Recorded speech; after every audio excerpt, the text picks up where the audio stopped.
Il y a l'asperge blanche, ensuite vous avez l'asperge blanche violette. Pourquoi? Parce que quand ça va sortir de la terre, avec les ultraviolets, l'asperge va changer un petit peu de couleur. Donc elle va continuer à colorer. Ensuite vous avez l'asperge qui va monter, elle va devenir verte, donc elle va verdir. Et ensuite elle va devenir verte violette. Donc, vous voyez, il y a plusieurs étapes. Ensuite il y a des variétés où on est dans la violette.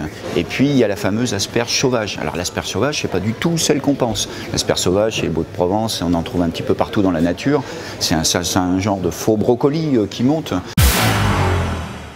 Alors je pense que les spécificités entre une asperge verte, une asperge blanche ou une violette, c'est en fonction de sa définition et de ce que le restaurateur, le cuisinier, veut mettre en avant dans sa cuisine. Il est sûr que certains restaurateurs vont préférer des calibres différents également, parce qu'on va avoir une saveur différente qui va être provoquée par la mâche. Depuis peu, on revoit enfin l'asperge crue sur nos tables, on la voit émincée finement et crue. Elle se marie très bien avec le sucre également, ou les agrumes, donc on peut oser beaucoup de choses avec l'asperge.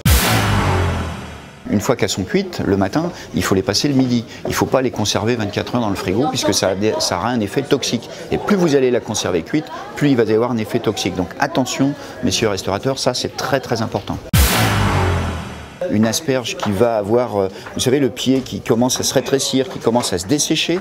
Donc ça, il faut éviter de la prendre, cette asperge-là, parce qu'on va avoir une amertume. Ensuite, quand vous avez la queue de l'asperge, si vous la voyez un petit peu marron-brun, il faut éviter de la prendre aussi, parce que ça veut dire qu'elle est coupée depuis longtemps, et là, vous n'avez pas une belle qualité. Ça n'aime pas la lumière, l'asperge, hein, donc il faut la conserver au frais, il faut la conserver ventilée, il faut la consommer le plus rapidement possible. Vous l'avez, mangez-la. Donc attention, messieurs les cuisiniers, le produit, c'est important de le connaître pour mieux le cuisiner.